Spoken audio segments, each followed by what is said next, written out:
Welcome to the Industrial IoT Spotlight, your number one spot for insight from industrial IoT thought leaders who are transforming businesses today. With your host, Eric Walenza.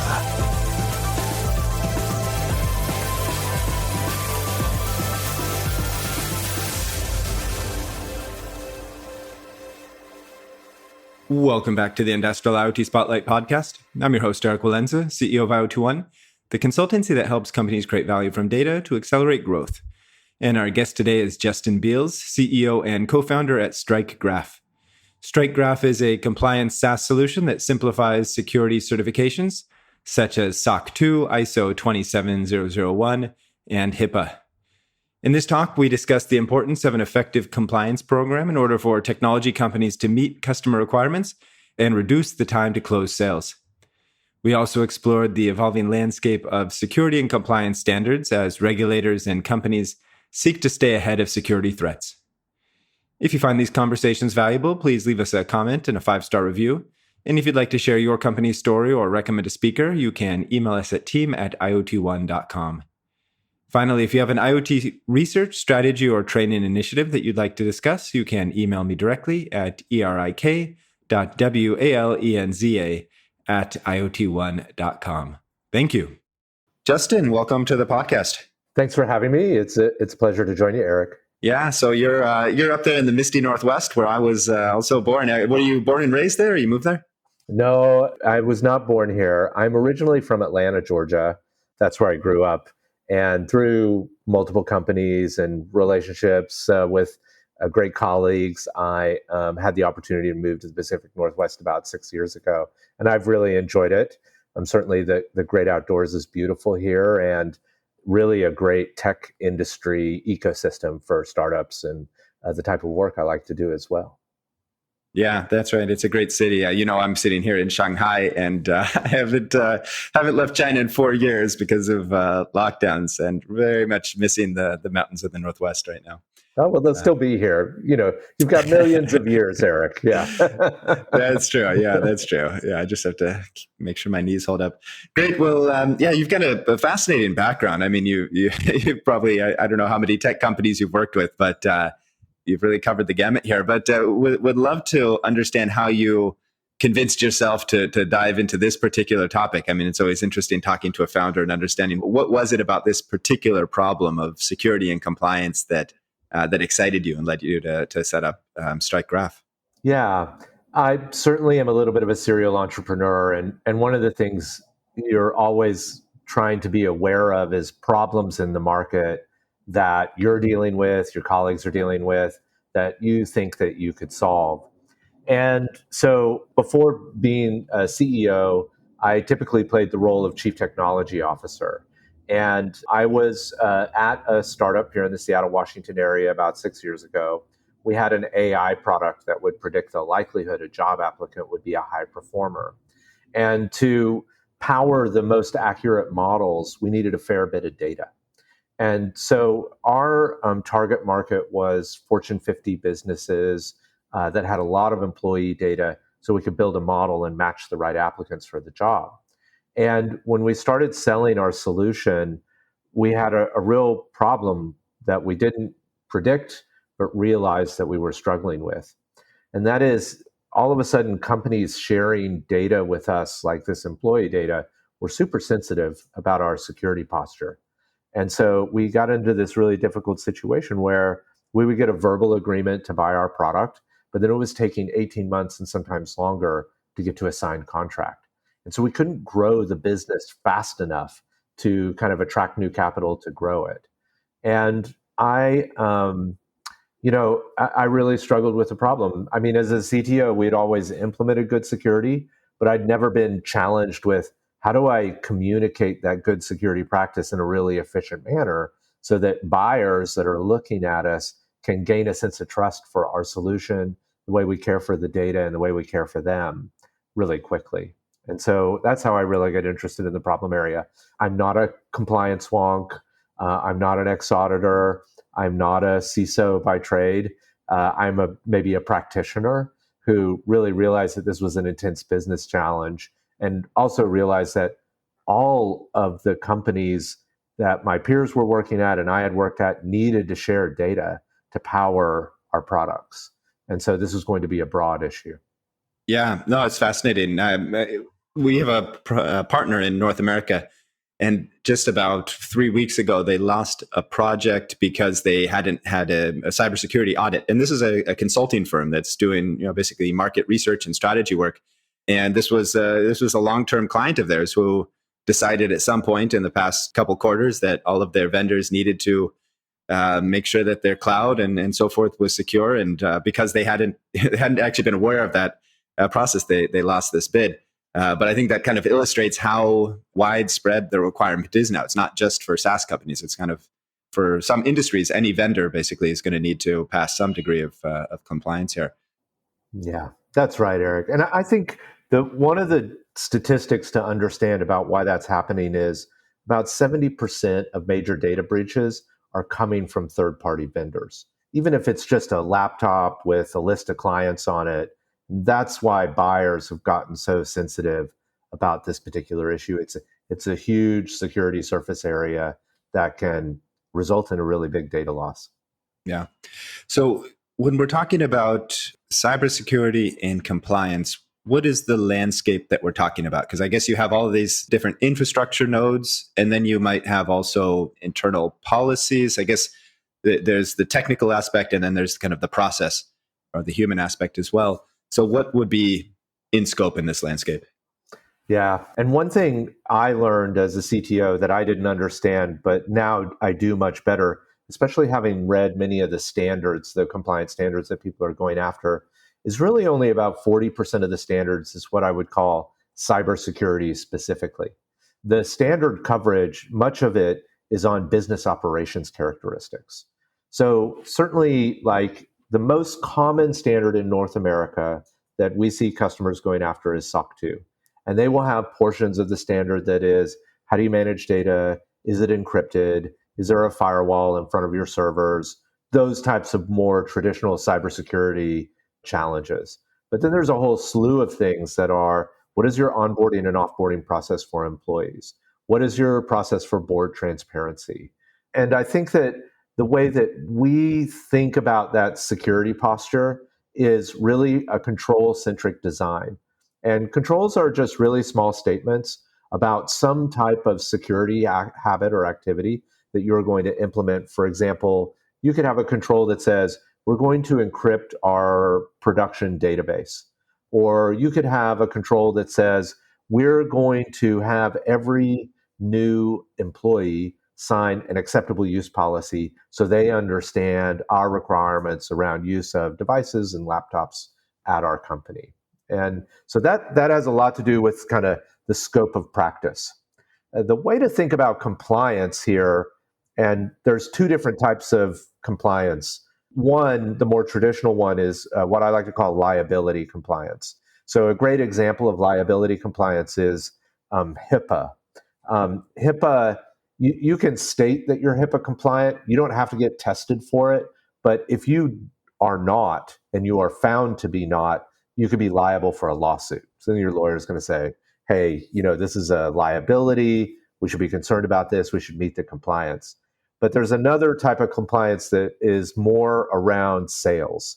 And that is the standards we hear about the most are SOC 2, ISO 27001, PCI DSS, where you're not going to be able to win deals in the marketplace if you haven't been audited or certified against these particular standards. And those are the ones that we solve for our customers the most because they're a revenue issue. And so there's a real desire in the marketplace to go out and accomplish these particular compliance standards. Yeah, so I guess we can look at this from a number of different angles, but maybe one place to start with, just because of the nature of our podcast, would be the difference in requirements between more traditional internet connected devices, mobile phones, laptops, et cetera, and then IoT devices, whether it's healthcare equipment, sensors in energy infrastructure, et cetera. Are there significant differences between these two? Are they both governed by the same set of requirements?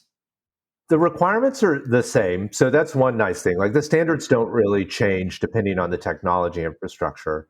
And I have to give credit to the authors of these standards. They've really made them act more like a rubric, like this is a testing methodology, and less as a prescription on exactly how you're going to implement security. That's also another common misconception, that the standard is going to tell me what to do. Not quite so much. What it is going to tell you is, hey, you should keep data private. But how you do that is very different. And so we can talk about, in a web-based application, in a mobile app, there's a lot of different techniques to keeping data private. In an IoT type implementation or a small device or hardware implementation, you're still going to think about, for each of those devices, what is the encryption methodology for me to get data on and off that device? What is the storage of data on that particular device? How do I ensure that I remove data when it's no longer necessary so it doesn't present a security risk? And how is there maybe another thing you might think of, is there a way that I can turn off a device or eliminate a device from my network so that it can't be turned into a bad actor? So you have to think about it differently. You need to think about your security for what's unique about your product and company. But my best advice, broadly across all solutions, is really follow the data. That is where you're going to get the most amount of questions about your security. And so, of course, for an IoT solution, you can just think about data transfer and that data network, what's happening with that, and how are you securing that infrastructure. Okay, clear. And another perspective to look at this problem from would be the vertical perspective. You've mentioned HIPAA already, so certainly healthcare is going to be one of the most heavily regulated around and data security. What if we look at manufacturing, at automotives? I suppose with connected vehicles, this becomes more of an issue. Maybe public infrastructure. Do these other verticals also have kind of unique regulatory domains around compliance and cybersecurity? Yeah, and you're exactly right, Eric. Like, there are standards that are sometimes focused on certain verticals, and that can help you pick the ones to focus on. Let me start off with the general standards. And so these are general business standards. They're pretty useful across vertical markets. And so you might think of them as a starting place. In North America, SOC 2 is the most common standard that we solve for our customers. And it is a general business standard. And certainly, for example, that's the one that StrikeGraph has implemented and we utilize, because our solution is used across multiple different verticals. The one in Europe that we hear about the most in Asia Pac that is a similar standard, the Venn diagram on the two is quite tight, is ISO 27001. And I think from a general business standard, both business maturity and security posture, that's a great one. So let's say you were in automotive, you were dealing with IoT, but there's just doesn't seem to be a standard about security for devices and your central servers and the way you're utilizing this information that applies directly to you. You can use something like ISO 27001 as a great standard to begin with. Now, generally for manufacturing specifically, you'll hear a lot about ISO 9001, which is a quality assurance type standard, and it's very generally accepted. But if you're shipping, it's not going to cover data so much. So if you're shipping a lot of data back and forth, you might have to get two. And we have a lot of customers that get more than one standard accomplished. And that is hard news, but true, maybe in a way, in that, you might be starting with one, like, hey, we wanted to get SOC 2, but then we have customers that realize that their product is being used in the patient healthcare information. And so now they're doing HIPAA as well, because HIPAA deals with patient healthcare information. The nice thing is that all these things have some overlap. And so some of the work that you do for one of these will typically apply to the other one. And what you really just want to do is look for the gap and fill in that gap. Well, let's get into the business of StrikeGraph a bit here. Maybe first covering it from a business perspective, then we can get into the technology. So it's obviously a topic that every company in the world has to think about to some extent, but you also have to, as a company, you have to pick your battles. So who are you primarily working with? Yeah. So our primary customers are mid-market customers. And so we focus on companies that have 50 employees up to 5,000 employees. And that's been a great marketplace for us to focus on.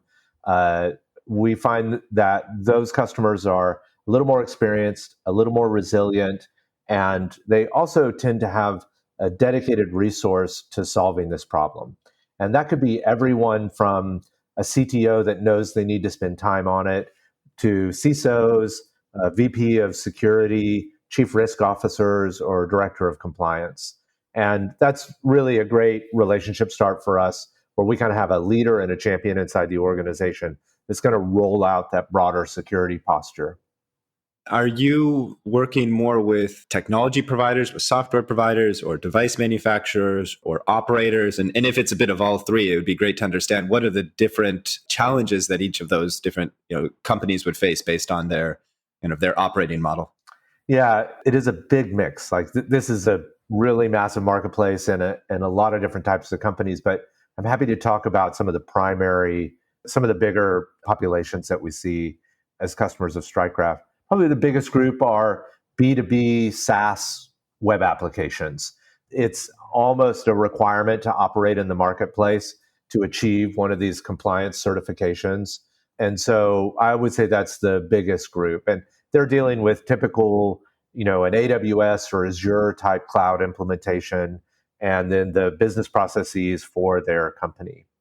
And that spans multiple verticals. So I would say we almost equally have companies in fintech, health tech, AI tech. I don't know how to describe this one, but almost like technology for technology's sake, database vendor or even hardware vendors, file system software vendors, that type of thing. We have a fair number of education technology companies in that vertical. And so it's a real mixture.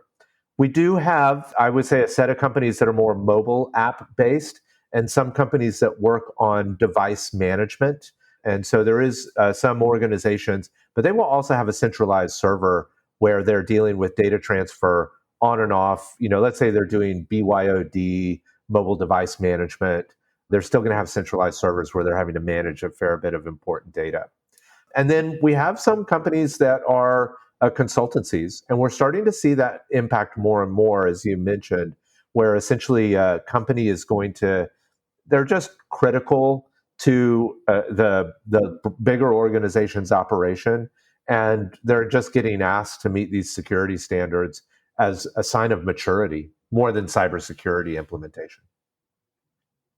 Gotcha. And then if we look at the solution that you're bringing to the market here, at least a high level at your webpage, I see three products. So AI security questionnaire, pen testing, and integration. And the way that I would intuitively think about those is a questionnaire is about checking, do you have the right processes? Pen testing is kind of challenging those processes and figuring out if there's any holes in them. And then integration sounds like you maybe have some solutions that can help people to address challenges, some software solutions. But maybe you can spell that out. What does it look like from your solution stack? And then if we get into some of the technical details of how do you deploy on clients. And I might pull us back just a little bit, Eric. As we advertise our product, a lot of people are thinking like, what are the solutions? But there's I think a better way to capture the broad value that StrikeCraft provides. So StrikeCraft is a security orchestration and measurement platform. And I'm going to break down those two aspects. Security orchestration on our solution is three major steps. Designing the right security posture. So what is the scope of the security for my organization? And we have features like a risk scoring tool, a control identification tool, a standards mapping tool, so that you're designing the right security posture to match your business. The second part of the StrikeCraft security orchestration is distributing responsibility for that securitization across your organization. So your VP of HR is assigned the controls to onboard, offboard talent. I, as our CEO, have control ownership for StrikeCraft over board transparency. And our CTO has responsibility for data encryption, for example. So that's another critical aspect of security orchestration. And then the final piece is validation of that security operation.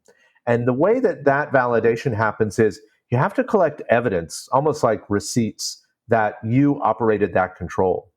And that's done in a number of ways on the StrikeCraft platform. One of the easiest ways is a user can log in and upload that data. So, for example, I may upload the board minutes from our prior board meeting to show board transparency. But we also have deep integrations that automate the collection of that evidence so that we can pull from your AWS cloud environment, so that we can pull from Azure, so that we can pull from GitHub or Jira examples of that security implementation across a number of really critical cloud providers via integration. And so that is the security orchestration bubble. Now let's talk about measurement. You mentioned two really easy ways that we do measurement. One is penetration testing. So we have certified web penetration testers, and we can go and do a penetration task against anything from, a mobile application. We can do penetration testing against a web application, and we do compliant penetration testing. So ISO 27001, SOC 2, PCI DSS type penetration testing, and that's measurement, right? Like we want to measure that security implementation as an independent assessor and get what is a sales asset, the outcome of that penetration testing from StrikeCraft. Also, the security questionnaire tool, where you receive a security questionnaire that's a self-assessment of your security posture. We take those questions in and we use natural language processing to identify the controls you're operating to prove kind of your active security operation. But there's a bigger form of measurement, everything from performing as an outsourced internal auditor, things like a SOC 2 audit, as a ISO 27001 auditor, not a certifying body, but the auditor for your ISO 27001 compliance. We offer HIPAA certifications as well, so that we can also measure against the standard. And so to bring that back, what's really powerful about StrikeCraft as a solution is we not only offer that security orchestration platform so that your company can operate a security posture that meets your business needs, but we are bringing right next to it the measurement requirements to receive those certifications or that independent assessment of appropriate security operation. This is just a very powerful tool for our customers. What does the cadence of use look like? Is this something that is a lot of annual activity that needs to be kind of reassessed on an annual basis, or when there are particular product updates? Or is this an integration where you're just continuously collecting data and there's a dashboard where you can see here's the latest status? I guess you have to kind of work with an evolving organization also on your client side. Yeah. So let's start with these measurement activities, right? Like how often do I need to renew my SOC 2 audit or ISO 27001 certification? The general requirement is that you're going to need to go through that testing phase once a year. But what's happening is it's very similar to like a financial audit. The assessment isn't for just that moment in time. It's actually a historical analysis of your practices over the prior year. So what's happening on the StrikeCraft platform is, let's say it's a simple piece of evidence, like we need to give our latest policy changes over the year. Maybe you only do that every 6 months. Maybe you do that just in time when you change a policy. Maybe it's once a year. But over the course of that time, the StrikeCraft system is either collecting that via automated integration or a user is being prompted to upload it.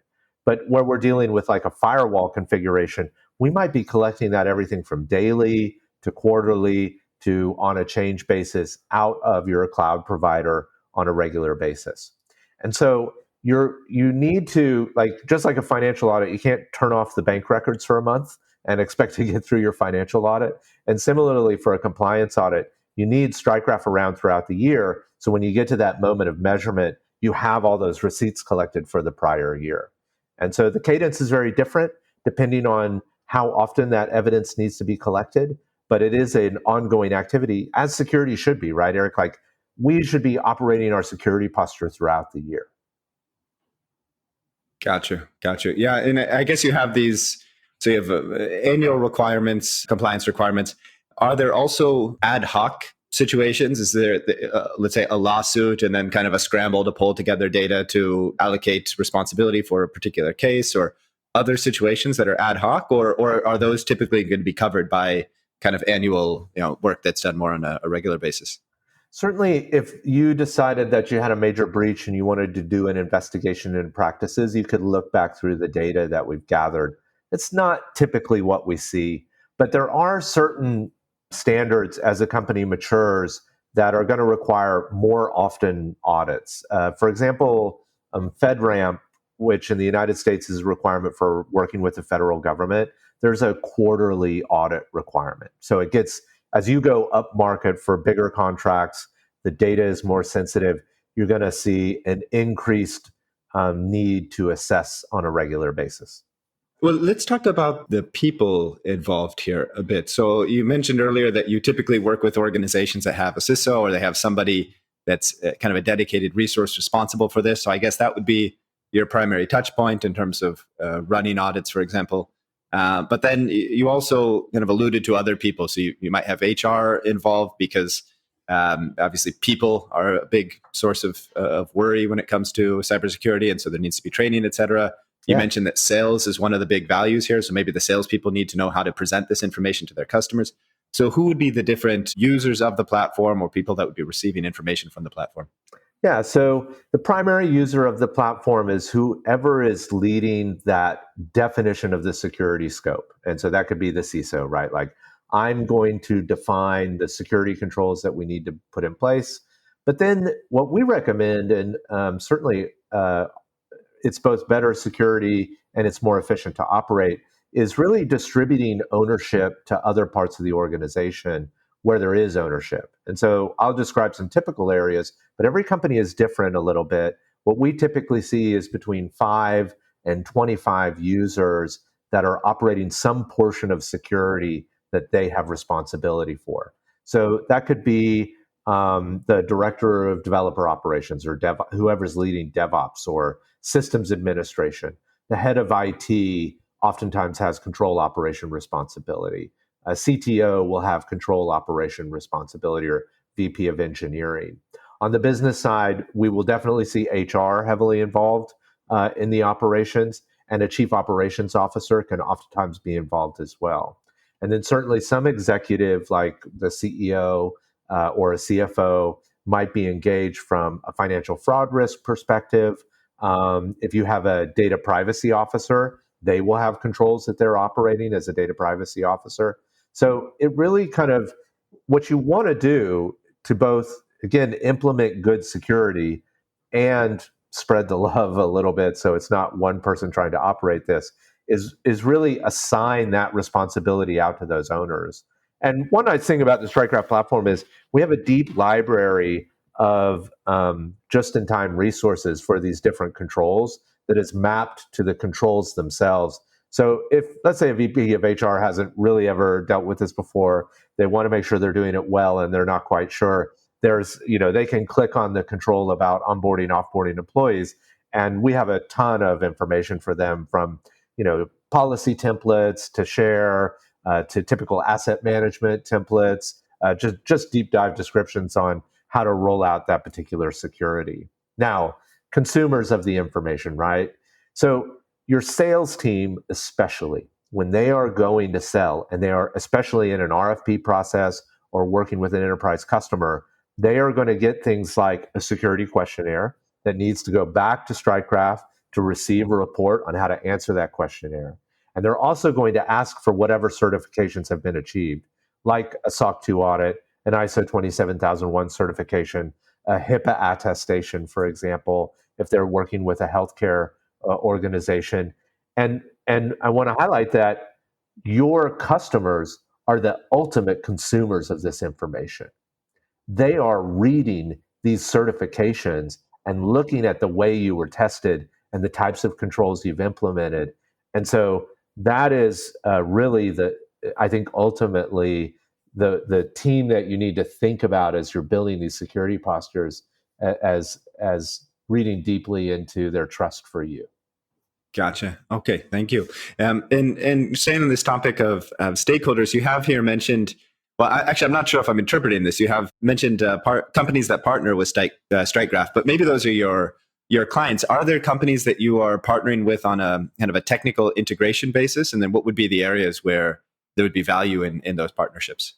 Yeah, we certainly have a fair number of integrations, and from a technical integration, I think that probably the big ones that people know are like AWS or Azure. We have very broad integrations into those systems, really so that our customers can configure their cloud environments the way that they want to, and then they can tell us where that data is and we can go collect it. But certainly tools that are used in like change management. So for example, Jira would be a good one.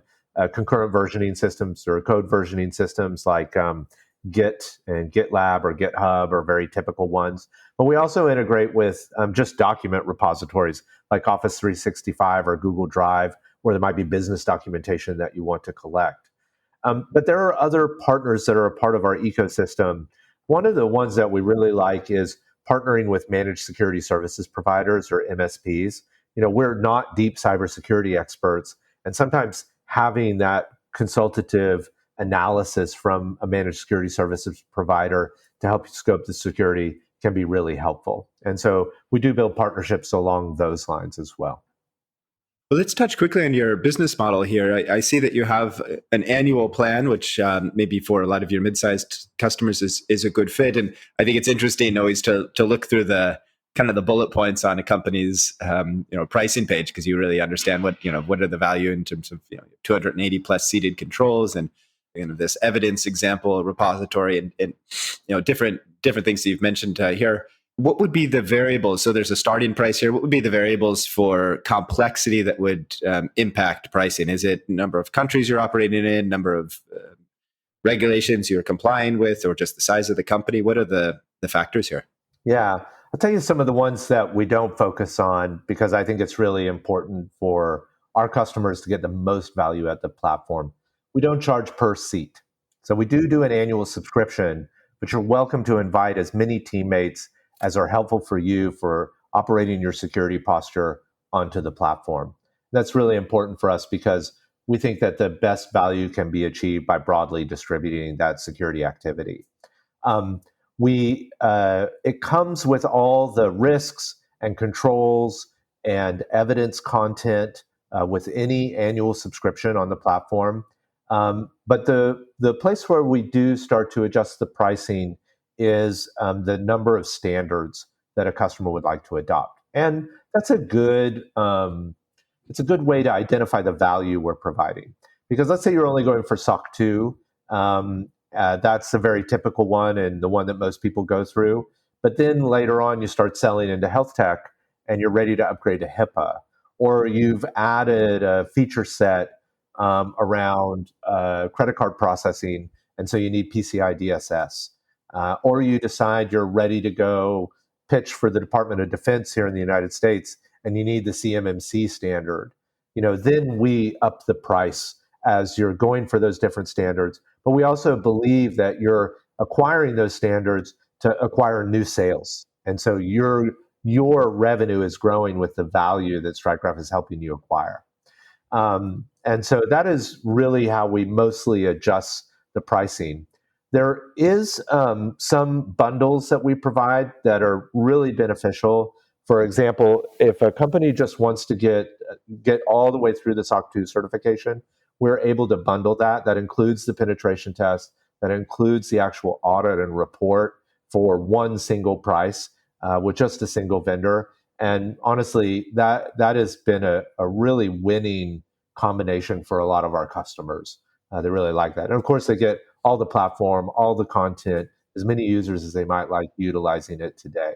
And so we've tried to line up that annual subscription pricing in a way that is really outsized value. I mean, if you get a SOC 2 audit, let's say, or ISO 27001, and you added $500,000 in revenue in a quarter, and 3/4 of those customers asked for your SOC 2 certificate, the value is outsized. It's immense. Well, maybe we can wrap up here with kind of an end-to-end walkthrough of a customer example. I think it's always helpful to kind of visualize what does it actually look like to use a solution. If you think through kind of end-to-end, maybe we use one of these examples of, let's say, a SOC 2 kind of an integrated package, and say the client is a mid-sized SaaS company, and they've encountered some sales issues. So what would it look like from first conversation through implementation, and then what are the timelines for when they would have the audit complete? If you can just kind of give us a nice walkthrough of what that process would look like. Yeah, happy to. So let's say there's interest, right? They'd like to solve this problem. They come onto our website, they contact us, and they've scheduled a demo with one of our account executives. Generally, the first meeting takes 30 minutes. We're able to provide a demonstration of the software. They get a real clear understanding of the value prop and how that works really quickly. And so what we typically see is after a meeting or two, we're moved into a contract phase. And really, we, on average, we close a deal in under 30 days. So it goes very quickly. But we've just designed it so it's not painful for the customer to see all the value that's provided, easy to make a decision as a team. On the day that we get a purchase, the first thing that we're going to do is schedule an onboarding call with one of our customer success representatives. They're a very talented team. They have a lot of experience in audit and audit management. And so they can help kind of clear the air a little bit about what to expect, because primarily why you're buying from us is you want to go get that certificate. So we need to help define how we're going to set you up for success. The first thing that we want to do is we want to design that security posture. And so one of the ways that our customers do it is we have about 45 risk questions on the application. As you go through each of the risk questions and you score the risk on a likelihood and impact vector, we recommend different security controls that mitigate that risk. And so as you're answering the risk assessment, the customer will sit down and say, oh, I'm already encrypting my data at rest. I'm going to activate that control. Or I already have an employee handbook. I'm going to activate that control.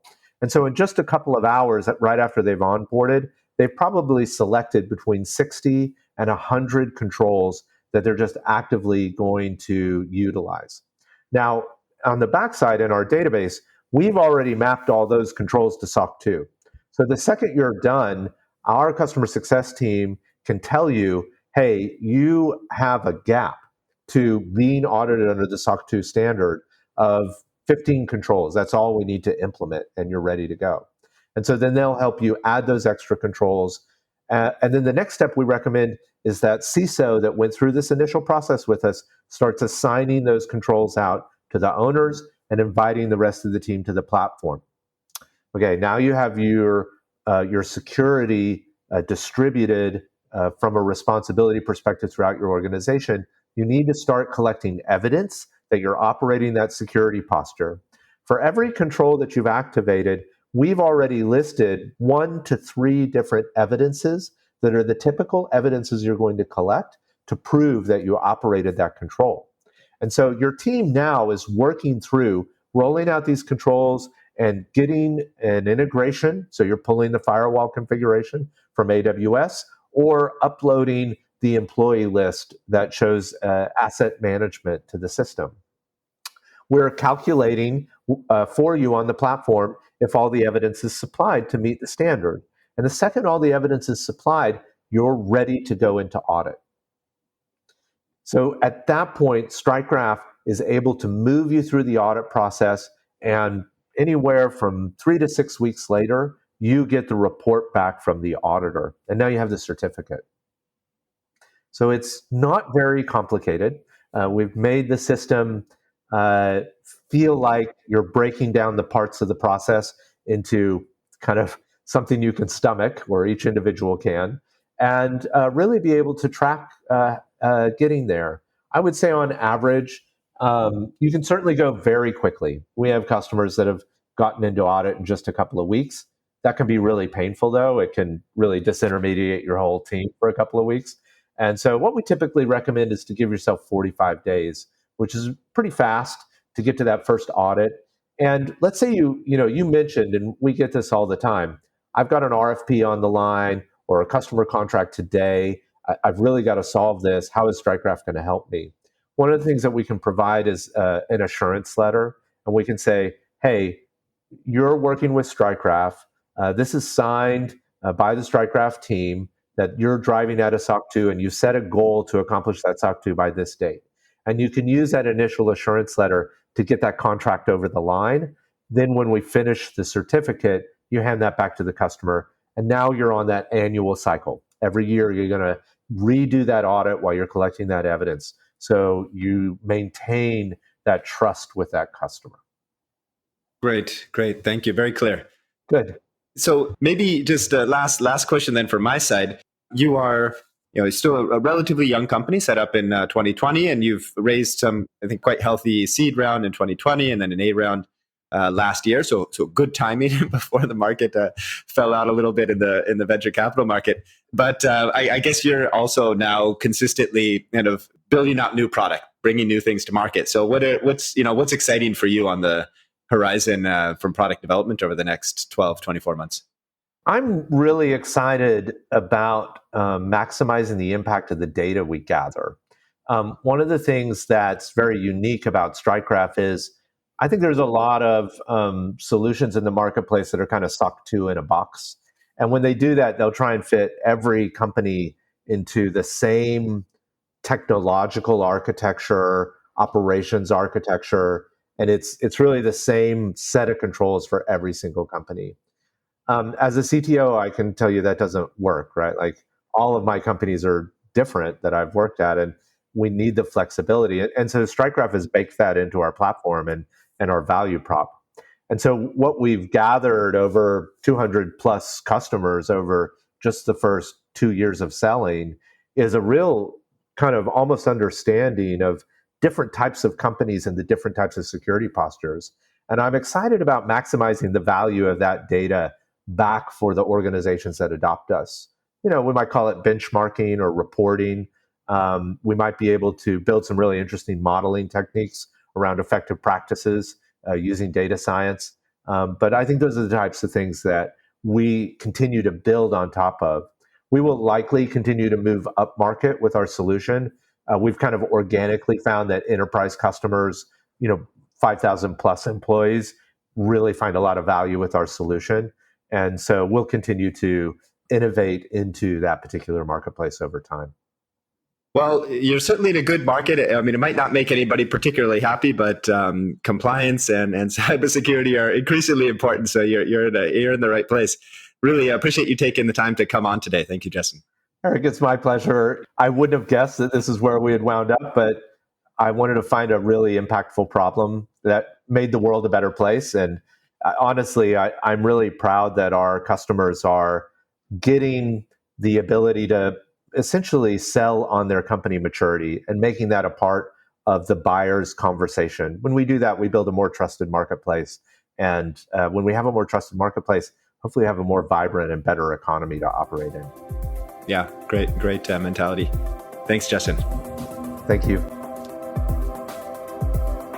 Thanks for tuning in to another edition of the Industrial IoT Spotlight. Don't forget to follow us on Twitter at IoT1HQ and to check out our database of case studies on IoT1.com. If you have unique insight or a project deployment story to share, we'd love to feature you on a future edition. Write us at eric.walenza@IoT1.com.